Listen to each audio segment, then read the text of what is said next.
Welcome to the Simply Be Found Huddle. You got Dean and Rob from simplybefound.com, and today we have our guest, Kevin. Kevin, welcome. You do a ton of stuff in the podcast world and doing a lot of stuff with just entrepreneurship and that entire world. Can you kind of give our listeners and our watchers, kind of just some insight on you and what you're about and how they can find you and all that good stuff? And then we'll get into a good conversation. Yes. First of all, I appreciate you both having me. I'm excited to chat. So yeah, I'm Kevin Palmieri. I am the founder and the host of Next Level University. That's a global top 100 podcast that is for personal development. And then I have another podcast called Podcast Growth University that is all about podcasting. So I'm somebody who fell in love with podcasting. I just wanted to have cool conversations with cool people. Eventually, I left my job after struggling with some mental health stuff. And then we figured out, well, we kind of have to find a way to make money with this. So it ended up turning into a business. It was a coaching business and ended up being a podcast production company. And now it's both. And it's been a very weird journey because this isn't necessarily where I thought I was going to be. A lot of this is just a product of necessity. But as we were talking about in the green room before, I think I am meant to be an entrepreneur. I don't want to work for somebody else. And I've had to learn all the things I've had to learn in order to survive here. So hopefully we can pass some of those on to the amazing audience. When I was doing some research about you and kind of just, looking at you before you came on today, I noticed something. I don't remember all the details around it, that you almost committed suicide or were about ready to commit suicide at one point. Did you do entrepreneurism before that? Or is that what kind of led you to being an entrepreneur after that? Yeah, so I was the stereotypical accomplish all of the external success and still be extremely unfulfilled. I had a sports car. I just won a bodybuilding show. My girlfriend was a model. I had a high income, great for all the things. But internally, I was unfulfilled. I was insecure, self-conscious, depressed, anxious, all that. So I ended up achieving way more than I ever thought I would. Ended up sitting on the edge of a bed, contemplating suicide, and then realizing, well, this obviously isn't sustainable. I swung all the way to hell no. If there was ever a shot for me to swing to hell yes, now would be the time. Left my job 3 or 4 months later. And then, I started the process of trying to be a full-time podcaster. And for the first 2 years, we didn't make any money. Obviously, nobody cared in the beginning. So those are the hard yards. But the mental health thing really kicked me into entrepreneurship. It was not something I probably would have ended up doing if I didn't have that level of necessity. You just said something, Kevin, that really strikes with me is, when I started my business, you have to plan for 18 months to almost 2 years before you start to turn a profit. I think a lot of people get into entrepreneurship and they don't understand that it takes time before you start to turn a profit. So that's a good point. I really appreciate that. I appreciate it. Well, I think that we live in this weird spot. I was thinking of this the other day. Social media is essentially you starting your own store. There's no overhead. It's totally free. There's no barrier to entry. So a lot of people say some rather outlandish stuff to try to get people in the door. And we're just in this weird time. The podcast space is a great example. People tell you that if you work with us, we can launch you as a top 100 show and you'll get clients on demand. And honestly, most of that is just untrue. It is just factually incorrect. I've worked with a lot of these people. So I think it's just important to level set people. Look, if you just started your business and you're not making money, you're not alone. That is par for the course. If you just started your business and you are making money, give yourself a pat on the back because you are in a very, very small amount of people that it actually works with. So I always think it's important to lead with awareness and expectations because that everything kind of comes from that. Well, I think there's a lot of that. I mean, the barrier of entry is so cheap and people see it. So they either at their job, they hate their job, and they go into the world of digital marketing or podcasting or whatever that might be. I was talking to someone the other day. They're like, well, I know IT. I did IT for a company, so I'm going to start a web design company. And I went, oh. I said, how many websites have you designed? He goes, I designed 2. I designed one for my cousin and one for my aunt or something like that. And I was like, oh. He goes, how hard could it be? And you get a lot of those people that are out there, and then they want to say they're the experts out there. And it's like, you haven't even seen some of the challenges that develop you and put you into where you need to be. Yeah. Like, well, what makes you, when I was having this conversation with him, he goes, well, it's one of those things to where, how many websites have you done? I'm like, I've done over 20,000 websites now in my career. And I've advised on a hell of a lot more than that. And he goes, really? And I'm like, yeah. He goes, well, how'd you do that? And I said, time. Been doing it for 30 plus years. So, and, I've gotten my ass kicked more than once. I've had failures. I've had successes. I've seen what worked for the industry. I'm like, that's not knowledge you could ever go to school and learn. Yeah. You can't watch that from watching a YouTube video, or you can't learn that from watching a YouTube video. Well, I think. Go ahead, Kevin. I was just going to say real quick, Dean, that part, it's not the easy part necessarily. The hardest part is building demand. Like, right. I think one of the worst pieces of advice ever is if you're miserable at your job, you should go start your own thing, because it almost suggests that it's going to be better faster, which it most likely isn't. It's going to get worse for the foreseeable future. And being good at speaking, being good at podcasting, being good at coaching, whatever it is, that is level one. The rest of it is, how do I build demand? And how do I build an audience? And how do I build a community? And that takes, almost no matter how good you are at it, that takes a long period of time that most people just don't talk about. Right. And, in this huddle, we're kind of in our infancy still. I mean, we started this just a few months ago, and we're still developing. And we anybody can come talk with us about anything, because that's what we're all about. But I think we're at 100 episodes now. Yeah, which isn't bad. But it's nowhere close to your 2,000. So what I'm going to ask though is, if you were to start, a social channel like podcasting or whatever, I've heard some numbers. I just want to see if you agree with them, that like there's like 15 million YouTube channels right now or something really crazy. There's only like 1.5 million podcast channels out there. Yes. So podcast is a better opportunity. Do you agree with that? And do you think that's a better media to get into? What's your thought professionally? This one's hard because nobody really knows what the podcast algorithm is. So if you came to me and said, hey, I want to get on the top charts, I can tell you what are the stats and what are the numbers that they're looking for. Yes. In terms of the back end, though, the YouTube algorithm is fairly transparent. Like, we know what works on YouTube. YouTube's a lot easier than podcasting. 100%. And the I stats. stand corrected. We're only at 53 episodes. I had to go look. Still, the vast majority of people never get to that point. So you guys are further than 90% of people get. Yeah, on YouTube, powerful thumbnail. First 15 seconds, you have to hook the audience. And then you have to study the data. So what's the first minute? What's the retention rate? What's the click-through rate? Awesome. On podcasting, the stats are still relatively garbage. So you can log into Spotify for creators and you can look. You can log into Apple Podcast Connect and you can look at more detailed stats. They're just not nearly as good. I would say they seem really behind the times as well, because I don't know if you remember it. I'm gonna pick on your age. We were doing that last week. I gave you some shit, and I was shocked, because I was like, all right, well, how many people are really listening on all the podcast networks? And a lot of the analytical numbers, they seem like they're also way behind times, and they haven't updated all the way yet. Yeah. And I didn't dig any deeper into it because the squirrel popped up and I went a different direction. But I was like, it seems like they're not instant numbers. It's kind of like Google's numbers are not always instant. Sometimes they're a week behind. Depends on how you're pulling them out.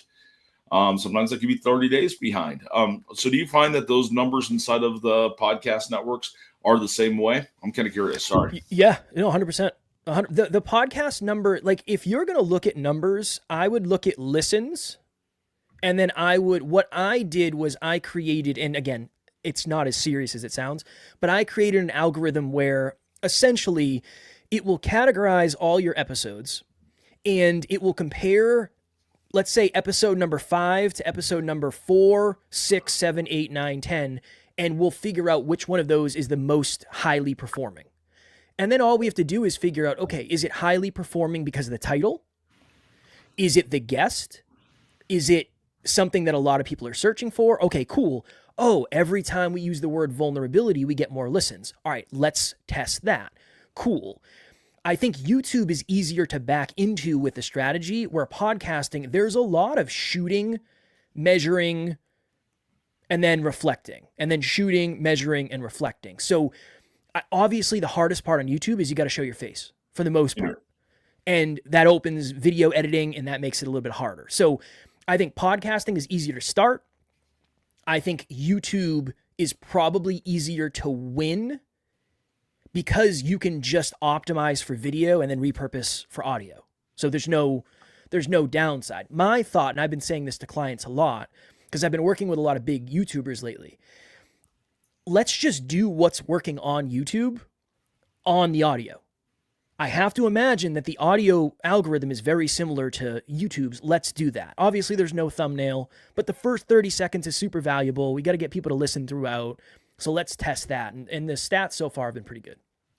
That's how we've went through it and approached it so far. Yeah. Is we've handled it just like on YouTube, because we started YouTube before we started the podcast. And I was trying to figure out how to be able to get Dean into the picture and to do some YouTube. So I think we're sitting way over 2,000 videos on YouTube. Nice.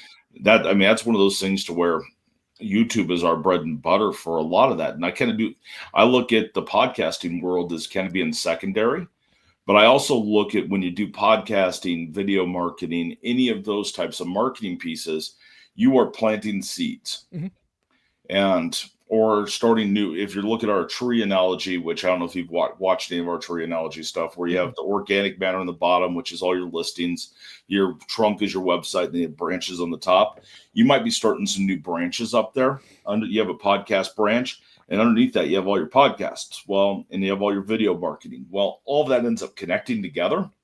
And I look at that as being little tiny new growths that are starting off, because you don't know when it's going to take off.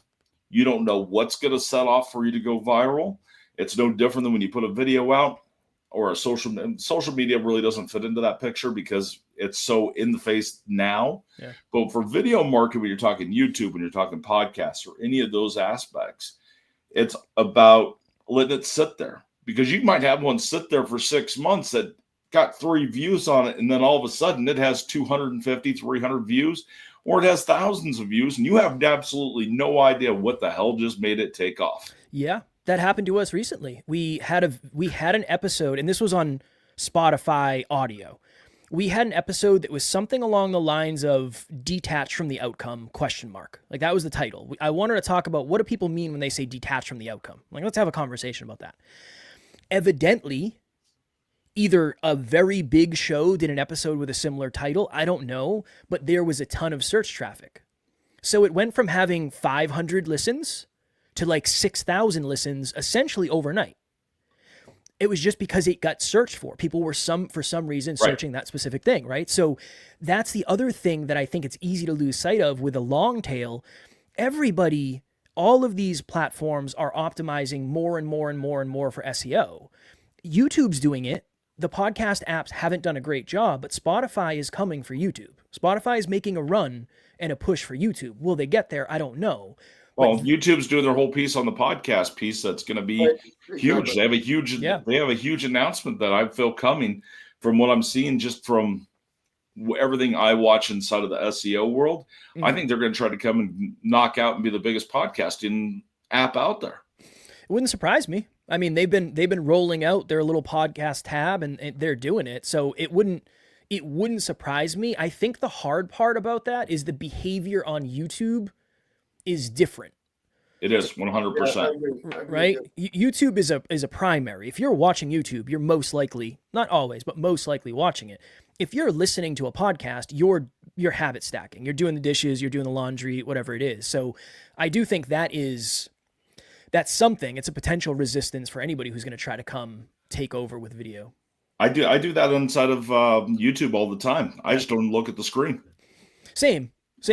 I know a lot of people. I think there's a lot of people doing that. Yeah. Well, I also don't have a great user experience because I pay for, I don't know if you guys do, but I pay for premium. Yeah.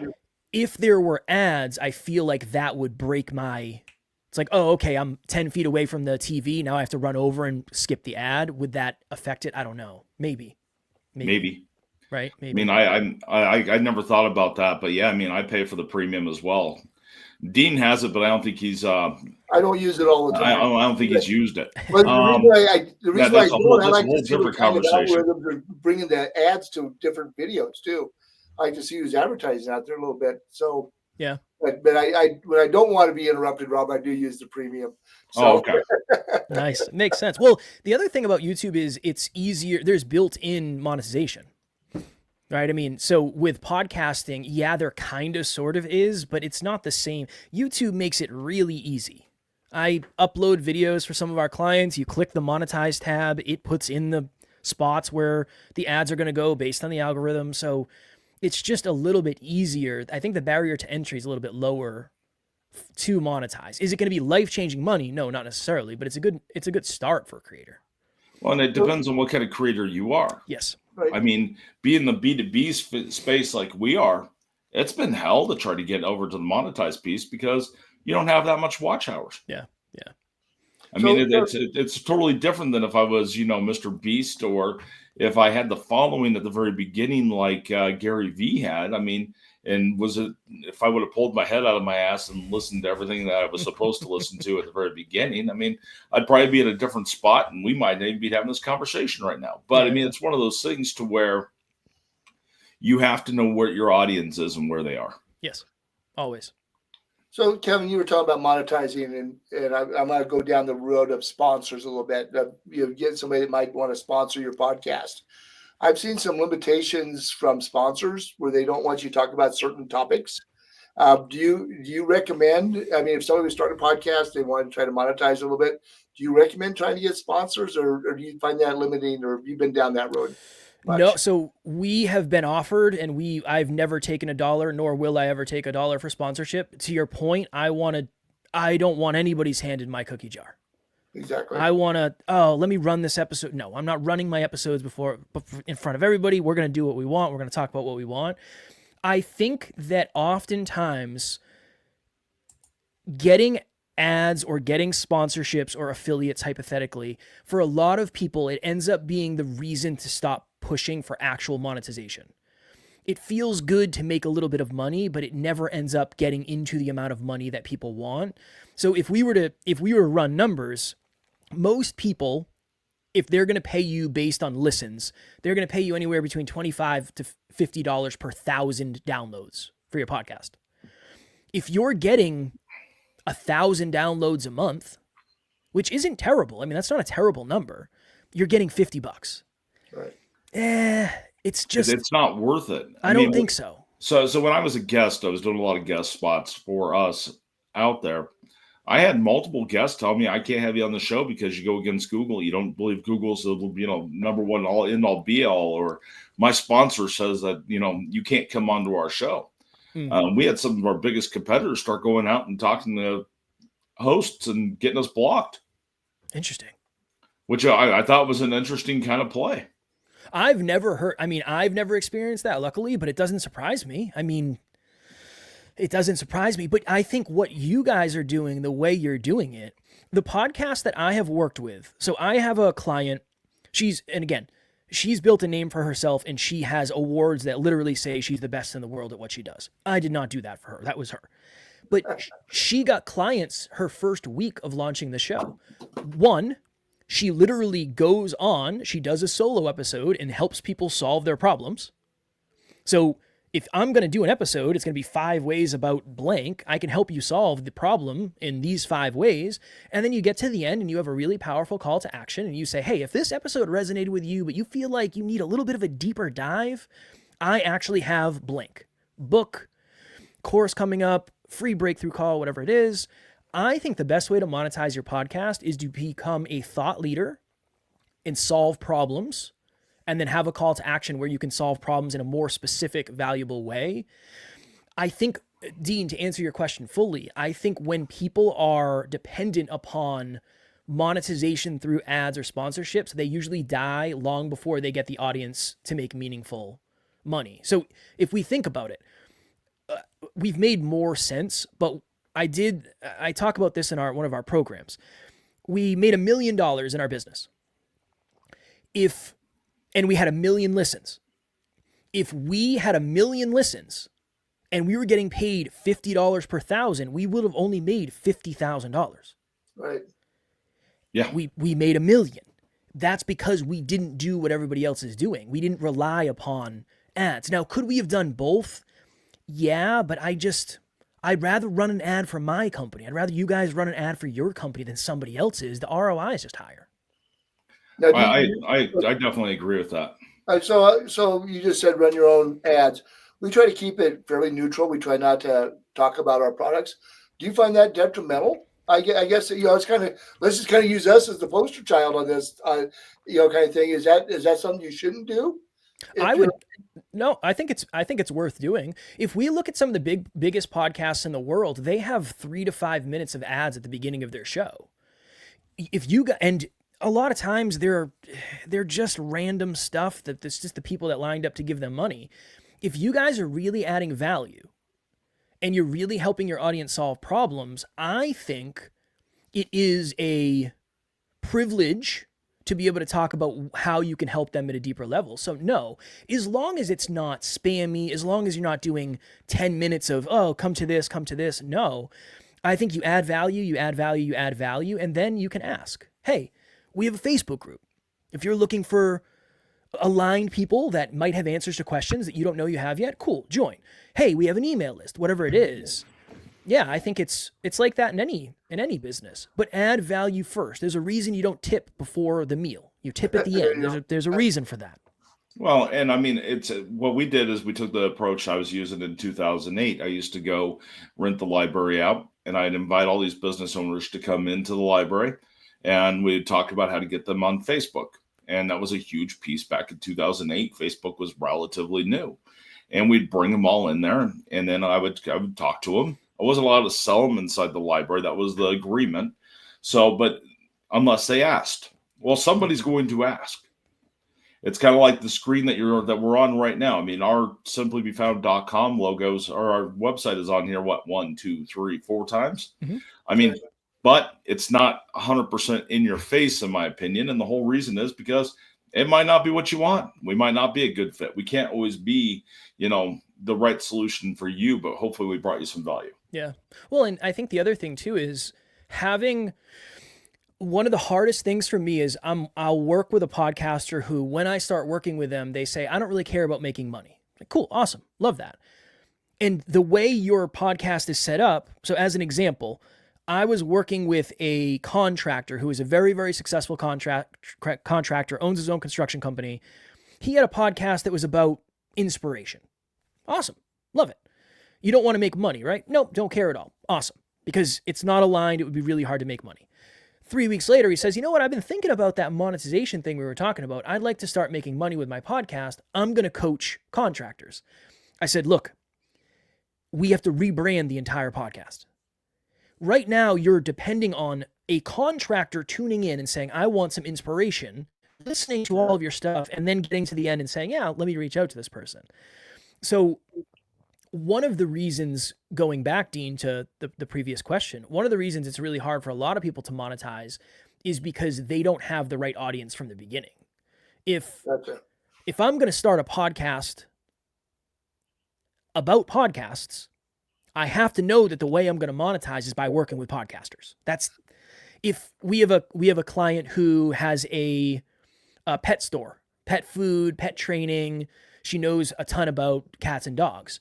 How is she going to monetize? Products and services, merchandise, and one-on-one consultations. But we have to know that going in because that dictates so much of the strategy. Yep. I'm not sure. I think we may have lost Rob. I'm not sure if he's there. Yeah, but, he left. He's gone. Well, what happened the other day, his line for his internet connection got spliced by accident. I wonder if they aren't working in the area again and he didn't get cut out. So it might be a one-on-one for the That's two okay, of us. Dean. We're you and I are buds. So one of the other things that Rob and I do, we always recommend, because not only is the podcast got all this great content, but you can actually take this and put it into a transcript, create blogs for your website. And do you recommend that to your clients as well? Because this is all, it isn't AI generated. It's you and I talking, and we don't know where it's going to go. It's great original content, and I think that helps for your business as well. If you're using it for other things, even if you're a podcaster, it helps to promote your information about your podcast. Yeah. You go with that same philosophy as well? 100%. Yeah. There's so many. Again, I enjoy and I am appreciative of AI. I think a lot of people overdo it a little bit. But I'm back. Okay. we lost you, Rob. We got nervous. I'm sorry about that. I have no idea where I ended up going on that. No worries. No worries. You still have no audio. There you go. Yeah, you got some visual now. Boom. Okay, sorry, Kevin. So the question I just posed, Kevin, was about the content that we always talk about, the original content by using the podcast. So you're up to speed on what his response is. Yep, I heard everything. Oh, okay. Perfect. Okay. Yeah, I think utilizing AI as a trampoline as opposed to a crutch is always a good idea. Take your transcript, throw it in a ChatGPT. Hey, give me a keyword focused blog on this, 500 words. Cool. That goes on the website. Awesome. Rob, we talked a little bit about this in the green room. There's so many apps that will cut up your long form video into short form content. Most of it sucks. It's not great. Opius does okay for being able to do it, but it's not perfect. You have to work it to be able to get it there. Yeah. I've been kind of a fan of Taja.ai, which is TAJA.ai. Have you used that one yet? I haven't. We used Opus for a while. It was just from the perspective of using the captions. It was just easier to run it through there, let them do the captions. But now Adobe Premiere has some really good software that does captions. I'm now of the mind, and I've been telling my clients this for a while, I think we're moving past the optimize everything for workflow and repurpose into understanding that social media now, you have a minute and you have to treat that like a 1 minute podcast. And you're always going to be better sitting in front of the camera and recording a minute than trying to take a minute from an episode that already exists. So I'm huge on repurposing, transcript, blog, quotes, all that stuff. If you want to level up, I think when you record your episode, depending on whether it's solo or guest, it makes it different. But when you record your episode, you get to the end of the episode, you know how it went, you leave your camera on, and you say, all right, cool, I'm going to do a hook, a story, and a lesson in the next minute. And you do that, and that becomes the social media clip for your social media. We're competing against people who are spending hours and hours and hours and lots of money researching how to hook people. And it's really hard to do that in the middle of an episode. Find it, make it nice without having to edit it. So yes, huge on repurpose, huge on AI. Just don't overdo it, because I think we're going to overswing to AI. And then I think it's going to swing back to you have to have some skill and you have to have some understanding of how to do things and what makes it work. So I'm gonna do a little. I'm gonna throw a little bit of a twist into there. Please. So I was looking at my EA ended up being out yesterday. I was looking at video and I just could not get my head to wrap around video at all to be able to get us ahead on schedule and all that different stuff. We're bringing on a couple new people that are going to be helping with the video side and also the content side. And I was looking at, okay, how would this actually work? And I was looking at it and going, okay, you could almost at the very end of the video, after you had your conversation, you could go through, you could do your overview, you could do your intro and do it at the very end. You could still have your basic intro that was at the very beginning, like what we did on this one. But at the very end of this video, we could actually record that overview of, we talked about this, and this, how to be able to take your podcast and grow it, how to be able to do it, if it makes sense inside of the end. Now, if it's one of those episodes where you went absolutely all over, you skip it, you call it done because you might have been all over. But if it had a point that allows you to be able to create that hook at the very beginning, then you could almost then go in and be able to do a couple shorts that would be, hey, we want to have you come in, go through and look at our full video. The link's going to be in the description. We talked about this. Here's everybody in there. Then you make those shorts off of that.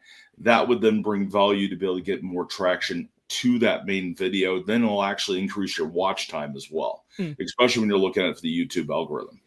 Now, I was like, when I was looking at that, it's literally on my whiteboard right here.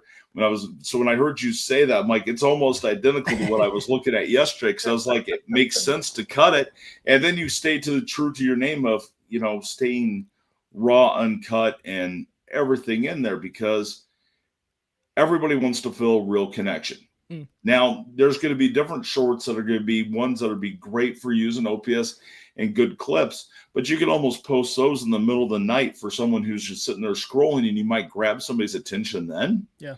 But post your good quality content during the day that's more, what you want to take aim for, because you might have two different strategies that are going on there. Because now you're making the algorithm, see you during the night versus the day. There might be a whole entire piece there, but there's my rambleness of what's on my whiteboard. I dig it. I think even the quality versus quantity conversation is great, because what I see a lot of people do is they start a podcast and they just do opus clip, opus clip, opus clip, opus clip, opus clip. It's like, guys, that's not how you grow your podcast. This is a personal brand. Everything is personal. We're doing personal brands. To your point, Rob, what I've started doing for our shows, and I've been talking to clients about this, if you're a solo podcaster, let's really work on your speaking and your delivery. I want you to be able to do your own cold open. So what happens and works really well in terms of retention is you take 15 to 30 seconds of me saying something that's fire. You throw that at the very beginning of the episode, before the branded intro. It's the first thing they hear, branded intro, into the episode. If you're doing a solo episode, you train yourself to do that automatically. Yeah. So that's what we've been doing lately is we'll sit down and we'll say, all right, what are we going to talk about today? We're going to talk about, the 3 ways to be more consistent. All right, how do I want to run it? All right, cool. This is what I'm going to do. The hard fact of this is if you're not consistent, you're just not going to win. And here's the other subtle truth. Consistency is no longer a strategy. It is a necessity. Boom. There's my cold open, and then we can get right into the episode. But yeah, I think there just has to be more intention around everything we're doing, because just having cool conversations with cool people, it just isn't going to work like it used to. There's too much strategy now for people. There is. And I think you have to combine both worlds, because I think there's still a need for that. And it depends on your brand as well. Mm-hmm. It depends on what kind of guest you might have had on the podcast. I mean, when we go through and we edit stuff out, we literally take it. We have to throw it into Descript, because StreamYard, we have to take in each individual file. We bring it all into one file. This will get posted out as a raw piece from StreamYard. And then we have, Descript will put all 3 of them together and then put it in the Opus, put it over into each of the AIs that are out there, gives you that content. But now you got to make sure you do all of your spots that make sense. You got to make sure you write a blog about it. You got to make sure you talk about it on social media. You need to be promoting it. Hey, tomorrow we're going to have this guest on. Make sure you check it out. It releases at this time. Going through and doing your pre-promotion. So where I found that we were really kind of lacking when I looked at stuff yesterday is we're lacking on that pre-promotion piece. We're not doing enough lives. We're not doing enough, building up the hype behind everything. And when I was looking at a lot of different podcasters and a lot of YouTubers, a lot are missing that whole entire piece. Yeah. Because you got to bring some hype to it, because either that or you have no value. It's different. Now, if I record a video about how to get your business inside of voice search and how voice search registration works, you're going to have people natively searching for that. Yeah. A big hour-long podcast, chances of somebody going through and watching that whole hour podcast, yeah, maybe not.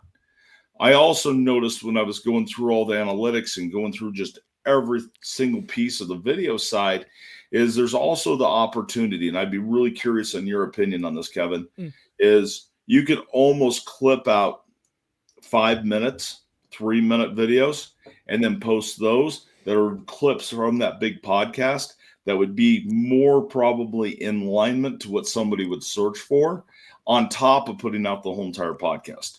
Have you done that on any podcasts by any chance? I don't do that, but I think that strategy is really good. What a lot of people will do is they'll do the whole one, and then it'll be like Kevin Palmieri on why you'll never monetize your podcast. Boom. And then you just do the clip of us talking about monetization, affiliates, and ads. So yep. I think it's really good from a search perspective. I also think, to use your analogy of the tree, it becomes different branches that might actually, you can only title an episode one title. Right. Correct. Right? But if you have 25 clips, that's 25 titles. So you 100%. You almost take the whole clip analogy and you do it on a bigger scale and full form video versus being just the shorts. Yeah. For one, that'll get your watch time. And so my whole entire thought process on that is it's going to increase your watch time hours, which is going to help you to monetize on YouTube if that's your goal. Mm-hmm. You're going to have that piece. You're going to have more people that are going to be searching for it. that also gives you opportunities on your blogging side to tie your blogging and social media to it. Because now it's a short piece. You're getting straight to the potato. They don't have to figure out what chapter that is in. Yep. So basically, you can just take all of your chapters that you do and create a video off of that. Now you got a ton of freaking content. Yeah. Well, it's like one of my favorite shows ever, and please don't judge me for this, was King of Queens with Kevin James. One of my favorite. I love King of Queens. I love it. Huge fan of that show. On YouTube, they have the best of Doug. They have the best of Carrie. They have the best of Arthur. All these are clips. Right. They just have long clips. They did the same together. thing for Big Bang Theory.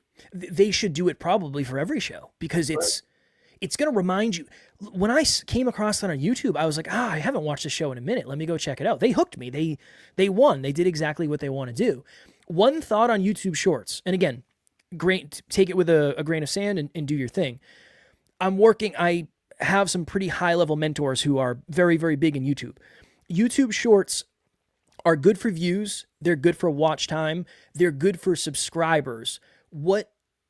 This was a couple months ago. What the data was showing as of a couple months ago is those subscribers do not watch your long form content. And the way the algorithm is with Shorts right now is it's recommending your video with some other potentially reckless videos. So some of my clients who are doing Shorts, their videos are getting recommended with like sex videos. And that is throwing off their algorithm and everything is getting a little wonky. So we're still doing Shorts, but I advise to my clients that if you're going to do Shorts, you should have a separate channel because it's a potentially dangerous game until YouTube figures it out, which I'm sure they know more about this than I do for sure. Well, and there's a huge play to that because a lot of these videos are being recommended by different things, and it all depends on what you're putting in. Yeah. It's kind of like I've done it two different ways. I've put tags into videos before. I've done no tags. Which one gets better results? Well, the one with tags gets better results than the one without 9 times out of 10. Yeah. Because you're able to direct that over, and you can tell the algorithm this is what that video is about. I found when I do the tags instead of my shorts and the tags inside of the long video, I'm not being recommended against videos that would not have anything to do with my topic. And I've seen numbers increase.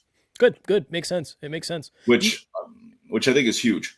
Have you dove into like how many of your new subscribers? Well, I mean, the data goes so deep in YouTube, but I mean, as long as the data is showing what you want it to show, keep hammering. Right. Well, and at the end of the day, I mean, we're looking at the whole piece of, are you converting? Yeah. Because if they're not becoming members of simplybefound.com, the numbers over there really have no matter what's out there. And we utilize it inside of our chat with different members for, okay, go check out this video, go do this video, go do that video.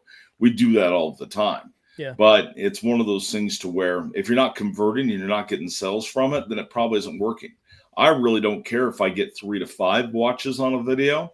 If I converted 3 to 5 people, sweet. Yeah. I mean, because that's going to matter to me more than what anything is there. Like, awesome. I couldn't have went and walked doors that fast. To go, cold calls would have sucked more than doing that. So, I mean, you have those different pieces to where, yes, you could dive into the analytics. Yes, you could look at the analytics and overanalyze the living hell out of those. But at the end of the day, if you're not making the sales off of it, it doesn't really matter. Well, I think that's a great conversation just overall is you have to figure out what is your most important intention. There's 3 that I always ask people: mastery, impact, or profitability. Are you looking to get like really good at what you're doing? Mastery. Impact. I don't care about the money. I just want to help as many people as possible. Okay, cool. That's something. And then profitability. I need to make this profitable because I'm spending money to do it. This is a newer information I got recently. One of the metrics that a lot of high level, this is like in the personal development coaching space, but I think it would be, you could do this anywhere where you're solving a unique problem, is the number of email opt-ins. So going back to our call to action, if you have a PDF, hey, we talked about how to get crystal clear on who your ideal clients are. Download the PDF below, enter the email, and then boom, you're off. At least you know it converted to something. Well, and it depends on your podcast. And I think that is where it gets really hard inside of the podcast world. Sorry, I didn't hit mute. Damn allergies. And that's how I disconnected it earlier. I hit mute and disconnected my mic, and then everything went blank. But you know, operator, what you did.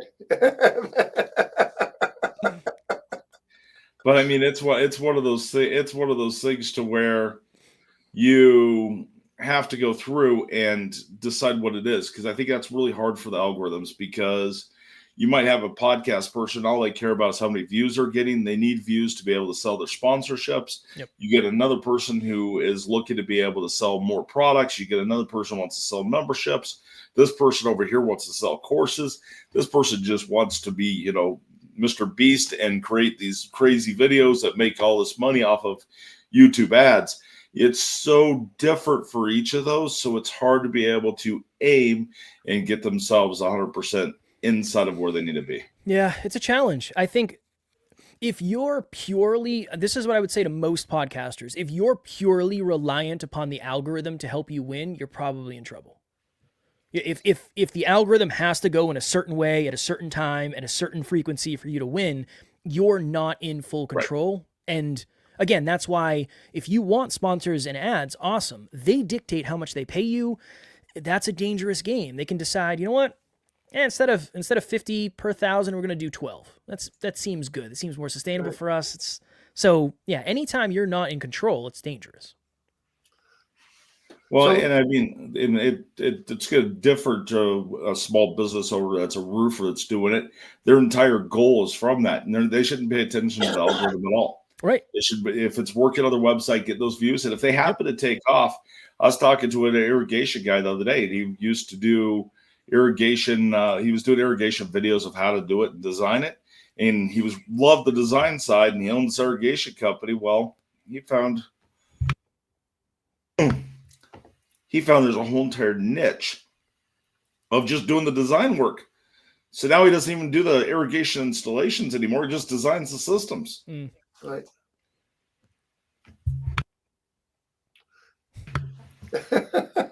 Everything's in pollen and bloom out here, right? Yeah. Right. Yeah. Everything is. Oh. At least you got the mute button, Rob. You're ahead of your time on that, my friend. You know, if I didn't have the mute button and everybody just gets to watch me do this, people won't rather listen to this one than watch. Oh, you start punching yourself in the face, and we got to worry about you a little bit there, buddy. Turn blue. So when you're talking if I start going oompa loompa, then we got a problem. Gotcha. But no, I know that like what Rob was saying about everything is uniquely different for every situation. If you were just say a rule of thumb, if you will, how much should you promote your podcast? I mean, how many times should you put something out? Would you guess to start to get some traction on that? Because I know you're saying you don't depend on the algorithms. Is there something that you should do? I mean, like you post at 9:00 every day on Facebook or whatever, and you do, is that what you try to do? Yeah. To stay consistent and on a schedule? Kind of thing? I think for my perspective, it's always social media is reminder marketing, for us at least, more than conversion. So I'm not necessarily expecting somebody to see my clip that doesn't listen to a podcast and then go do it. It's more a reminder of, oh yeah, I remember I used to listen to them. I haven't listened in a minute. Let me check in. But yeah, I think consistency with branding, I'm very big on personal branding. So if you go on my social media is not massive, but I have a ton of really good conversations going on in my DMs because I post fitness content. I post family content. I post the pillars of what our personal brand is. And you'd be mind blown how there's only certain people that message me when I post pictures of my cats.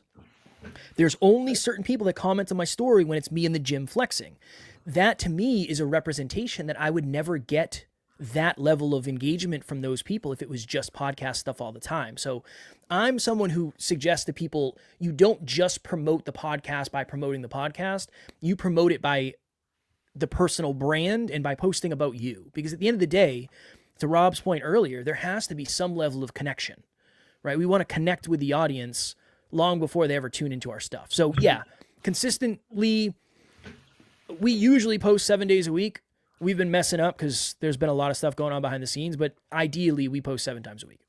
Awesome. It's great. So, I mean, I know a lot of people freaked out when we said we're going to do a podcast 5 days a week.